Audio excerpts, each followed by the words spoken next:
Bonjour à tous.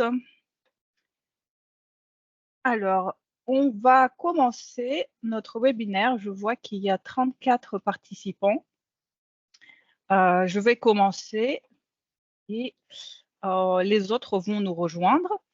Donc, nous sommes Christelle et Anastasia, cofondatrices de Rubik School, nouvelle école lyonnaise qui forme au métier de Digital Office Management. Christelle sera connectée aujourd'hui avec nous par chat et pourra répondre à vos questions en direct. Donc, n'hésitez pas à les poster dans le chat du webinaire. Alors, j'attends encore une petite minute.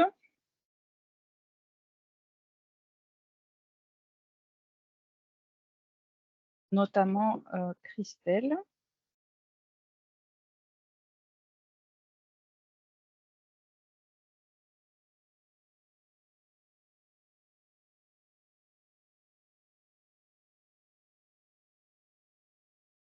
Voilà. Je tiens également à remercier France Travail qui nous a aidés pour organiser ce webinaire. Il va durer 30 minutes, contrairement à ce qui a été annoncé. Nous avons annoncé 40 minutes au début, mais le temps sera réduit pour les questions statistiques.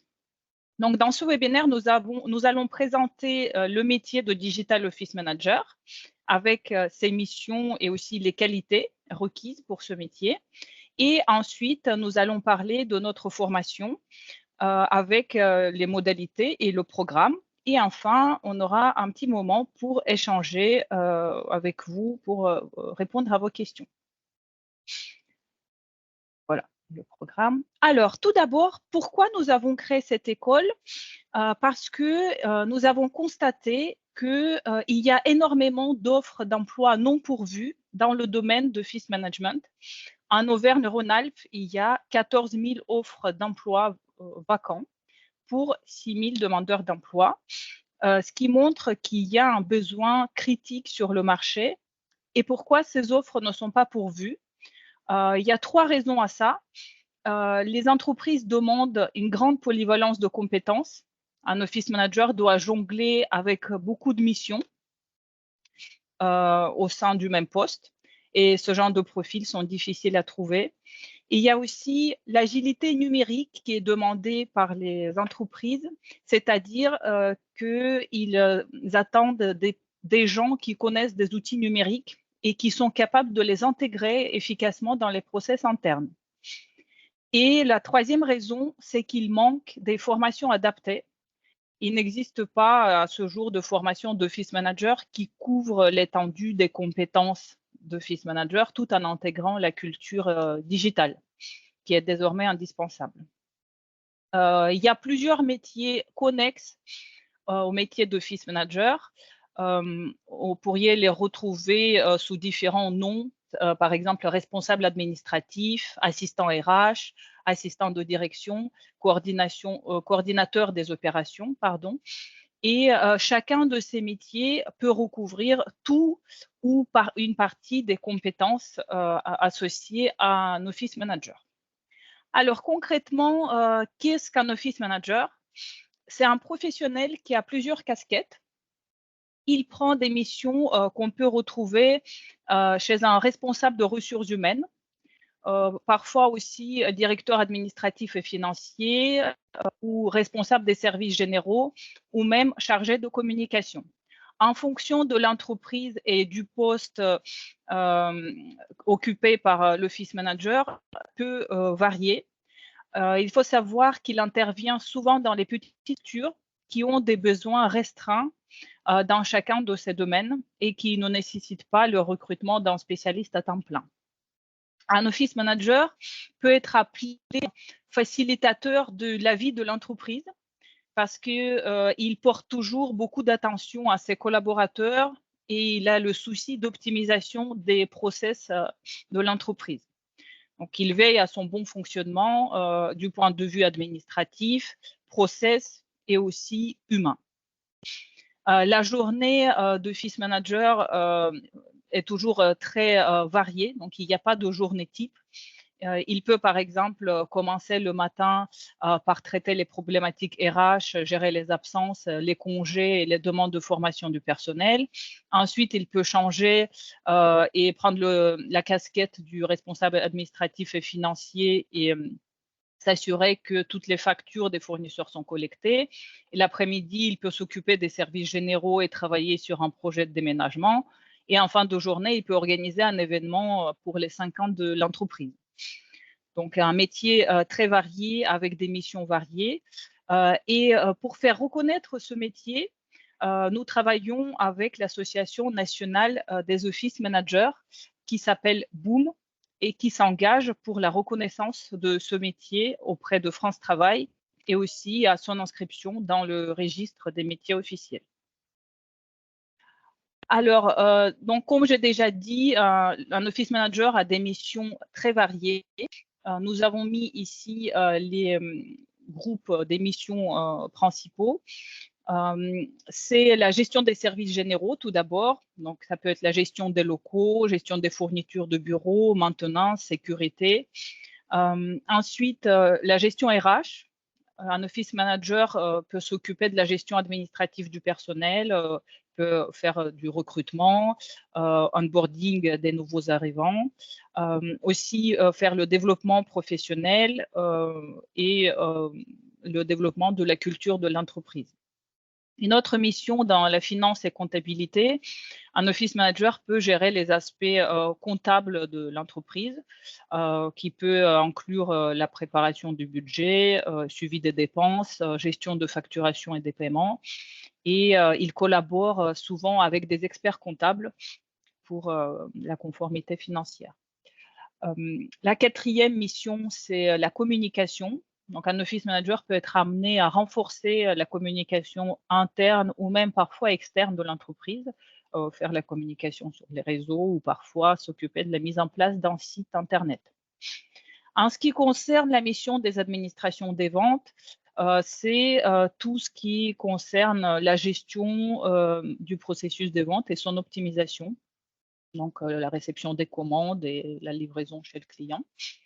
Et il y a également des missions transverses, donc gestion administrative, s'assurer que l'organisation est efficace et utiliser des outils numériques pour planifier et gérer efficacement les tâches et les projets. Donc, c'est des missions transverses dans tous ces domaines que j'ai énumérés. Alors, pourquoi dans notre formation, on parle de Digital Office Manager? Digital, c'est le mot qu'on retrouve maintenant dans tous les process de l'entreprise. Un office manager est amené à optimiser les process dans l'entreprise, dans tous les domaines. Donc, en comptabilité, il peut utiliser des outils comme Penny Lane qui facilitent le travail. En ressources humaines, on utilise Payfit ou Luca et d'autres logiciels qui sont très prisés dans le domaine des ressources humaines. L'administration des ventes s'optimise avec le logiciel HubSpot et la communication peut s'organiser avec Slack, Teams ou Discord. Et l'organisation de l'équipe peut devenir plus fluide avec les outils tels que Notion ou Trello. Donc tout ça, ce sont des exemples des outils qu'un office manager peut sélectionner pour mettre en place de manière la plus adaptée dans une entreprise. Et donc, ce qui est important aussi de souligner, c'est qu'un office manager peut être responsable aussi de la cohérence et de l'organisation des données. Et bien sûr, c'est beaucoup plus facile à gérer avec des outils numériques actuellement. Et ça participe dans le développement de l'entreprise, dans l'innovation et l'évolution de l'entreprise. Les qualités requises pour un Digital Office Manager, c'est la gestion des priorités, la polyvalence, c'est la posture et la capacité à communiquer efficacement et aussi c'est de savoir accompagner le changement. Par exemple, quand il y a la mise en place d'un nouvel outil numérique, il faut pouvoir organiser des formations, communiquer pour démontrer les avantages d'un outil et parfois adresser les inquiétudes. Donc, vous avez compris, le métier d'un Digital Office Manager est un métier varié, qui est très intéressant, qui a beaucoup de potentiel. Et notre école, Rubik School, forme à ce métier de manière très opérationnelle, en une année, en contrat professionnalisation. Alors, à qui est destinée notre formation? La formation est principalement destinée aux demandeurs d'emploi, aux personnes en reconversion professionnelle, ou aussi à toutes les personnes qui ont besoin d'actualiser leurs compétences, qui peuvent avoir déjà des compétences dans un ou plusieurs des domaines que j'ai énumérés, mais qui ont besoin d'un petit vernis digital, par exemple, ou de connaissances dans les domaines annexes.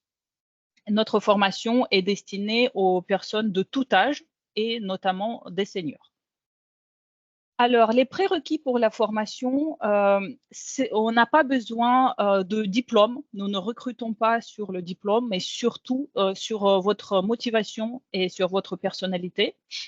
Il est important de savoir bien communiquer, parce qu'un office manager va être en relation avec tous les services de l'entreprise. C'est important aussi d'avoir de l'intérêt pour des outils numériques, parce qu'on va beaucoup en utiliser dans la formation, mais aussi dans l'entreprise. Et un prérequis, c'est l'utilisation d'Excel. Pour accéder à notre formation, nous demandons un niveau intermédiaire, mais ce n'est pas un prérequis éliminatoire, c'est-à-dire que si vous n'avez pas le niveau d'Excel requis, nous proposons une petite micro-formation, enfin, on vous fait des préconisations pour pouvoir monter en compétences sur Excel. Donc, ce n'est pas éliminatoire, mais c'est quelque chose que nous recommandons fortement. Le processus de recrutement consiste en 6 phases. Tout d'abord, nous vérifions que votre situation correspond aux prérequis. Vous complétez le formulaire de candidature. Donc, il y a un test Excel et un test de personnalité qu'il va falloir faire. Donc, c'est un test de personnalité très rapide. Ensuite, il y a l'entretien avec Christelle ou avec moi pour valider votre compatibilité et votre projet professionnel. La phase numéro 4, c'est la mise en relation avec une ou plusieurs structures. Donc, il faut savoir que nous avons notre portefeuille avec des entreprises qui sont intéressées pour prendre un apprenant chez elles, mais en même temps, nous demandons aussi à nos candidats de rechercher des entreprises de leur côté, ce qui fait que ça augmente leurs chances d'accéder à la formation. Donc, la phase 5, c'est la signature d'un contrat de professionnalisation avec l'entreprise. Et après ça, c'est le début du contrat. La formation coûte 8 000 € pour l'entreprise. Donc, c'est l'entreprise qui paye la formation. Elle est gratuite pour l'apprenant dans le contrat de professionnalisation. Et pour les entreprises, cette formation est prise en charge par l'Europco. Ça peut être pris en charge intégralement ou en partie. Et l'entreprise paye un salaire pour les personnes en contrat professionnalisation qui est proche du SMIC. Voilà, en termes de process, donc j'ai déjà dit que nous identifions les candidats à potentiel, c'est-à-dire des personnes qui sont motivées et qui ont un vrai projet professionnel. Nous trouvons la structure d'accueil et nous rendons nos apprenants opérationnels pour intégrer l'entreprise. Alors, ça veut dire quoi opérationnel? Ça veut dire qu'au début de la formation, nous avons un bootcamp de 5 semaines. Un bootcamp, c'est les 5 semaines très intenses de formation où nous donnons toutes les bases pour pouvoir intégrer l'entreprise de manière opérationnelle. Et ensuite, il y a 8 sessions de 4 jours qui sont étalées sur l'année. Donc, vous serez une semaine en formation sur à peu près 5 semaines en entreprise. Au total, la formation prend 402 heures et 57 jours de formation étalés sur l'année. Notre formation se fait en présentiel à Lyon.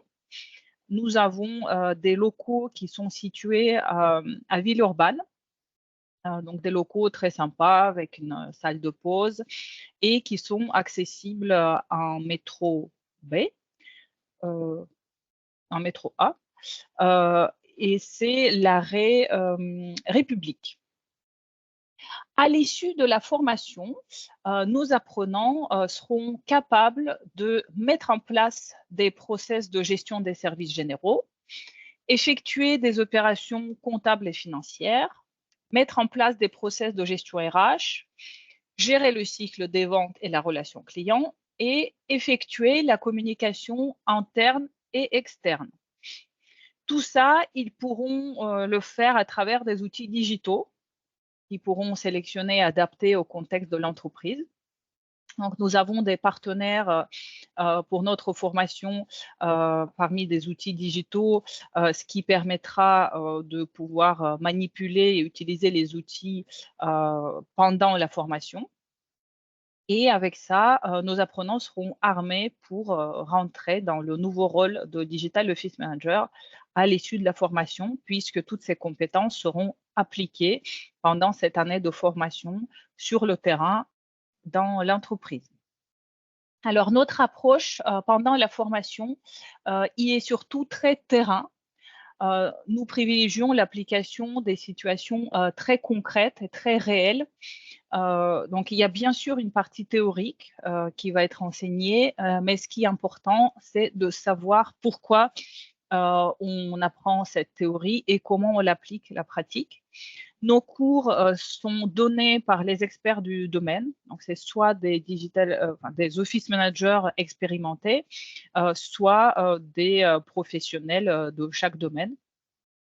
Nous privilégions des mises en situation et des projets. Donc, quasiment dans chaque cours, il y a une mise en situation, il y a un petit atelier pratique.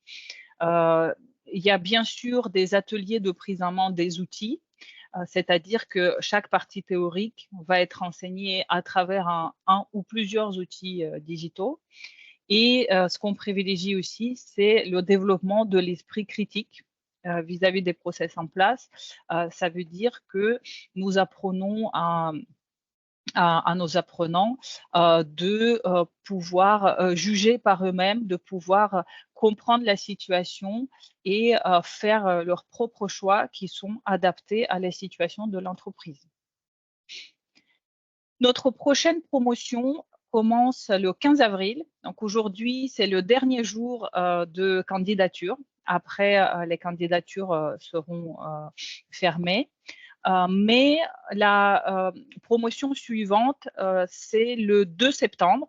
Donc, vous pouvez vous inscrire pour la promotion du 2 septembre également, parce que les inscriptions sont ouvertes. Alors, pour postuler, vous pouvez aller sur notre site. Donc, nous mettrons le lien sur notre site dans les commentaires et également le lien vers le formulaire directement. Nous avons le formulaire de candidature qui n'est pas très long à remplir. Donc, Christelle, si tu peux le rajouter dans le chat, ce serait bien. Donc, ce lien sert pour s'inscrire pour la promotion du mois d'avril, mais aussi pour la promotion du mois de septembre. Alors, je n'ai pas du tout regardé les questions, donc je vais voir si Christelle a répondu aux questions. Sinon, je vais répondre en direct. Donc, début de la prochaine session, donc c'est le 15 avril. Ça, je l'ai dit. Et sinon, donc la session d'après, c'est le 2 septembre. Donc, il y aura 2 sessions par an. Ensuite, est-ce que la formation est certifiante? Alors, à la fin de la formation, nos apprenants auront un certificat Rubik's School de Digital Office Manager.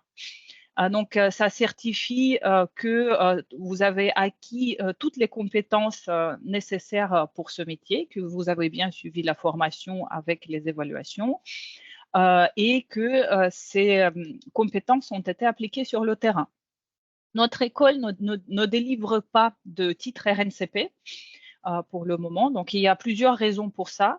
Parce que tout d'abord, il n'existe pas de titre RNCP qui serait spécifiquement conçu pour un Digital Office Manager, tel que nous voyons ce métier aujourd'hui, donc qui serait à la croisée des chemins de gestion et technologie et l'innovation. Et de plus, notre programme est conçu pour être évolutif et pour répondre aux exigences du marché. Et avec un titre RNCP, c'est compliqué parce qu'un titre RNCP, ça fige le programme de la formation. Et notre formation est destinée aux personnes en reconversion professionnelle qui ont souvent un diplôme. Donc, ce qui est important, c'est les compétences et l'intégration directe de ces compétences dans le contexte professionnel. J'espère que j'ai répondu à votre question. Est-ce que c'est un travail essentiellement assis ou faut-il beaucoup bouger? Alors, c'est un travail souvent quand même devant l'ordinateur. En fonction de l'entreprise, voilà, vous pouvez être amené peut-être à bouger pour aller voir des personnes, mais je dirais que c'est plus un travail devant l'ordinateur. Il n'y a pas de souci. Alors, je revois les questions. Christelle a déjà répondu. Oui, si j'ai beaucoup de compétences déjà acquises, est-ce que la durée de formation sera raccourcie?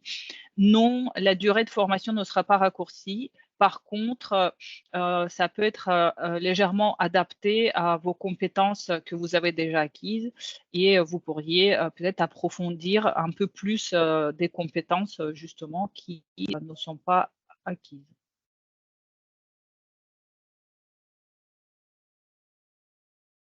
Oui, il y aura bien un replay que nous allons diffuser après le webinaire à tous les participants. Donc, voilà, si vous devez partir, vous n'avez pas eu le temps de tout regarder, vous aurez le replay total de ce webinaire. Alors, pouvez-vous, s'il vous plaît, montrer de nouveau la toute première slide? Que vous appelez la toute première slide, peut-être celle-là. Ça, c'est le slide qui montre que nous collaborons avec France Travail, qui nous a aidés pour l'organisation de ce webinaire. Et là, c'est le plan. Ou peut-être que vous vouliez voir celui-là. Donc, je vous ai montré les slides. Je vois qu'il y a de nouveaux messages.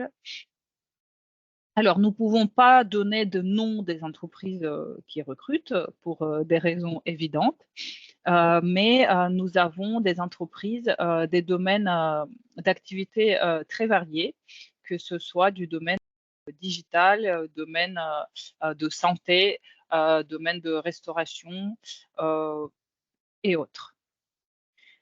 Il faudrait donc trouver une entreprise avant le 15 avril, oui.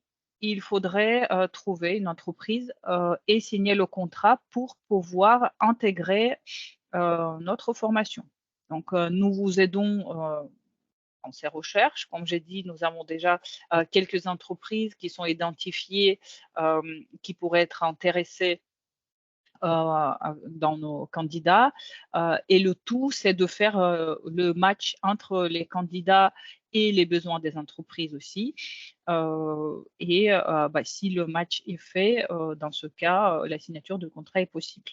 Mais c'est vrai que vous êtes intégré dans la formation à condition qu'il y ait l'entreprise qui vous permettrait d'effectuer l'année d'alternance.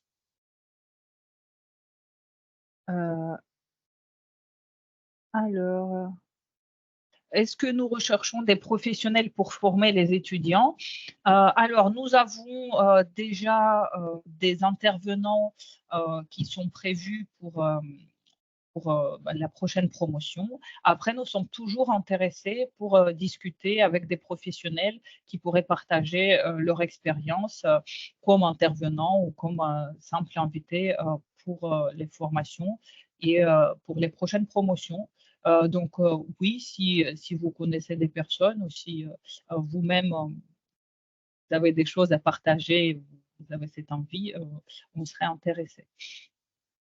Combien il y a de personnes par groupe? Nous avons 20 personnes maximum par promotion. Le timing est court. Quels domaines sont les entreprises avec qui vous avez des contacts? Donc ça, j'ai déjà répondu à cette question. Hop, le salaire. Il y a un autre chat avec les questions et réponses. Ça, c'est bon.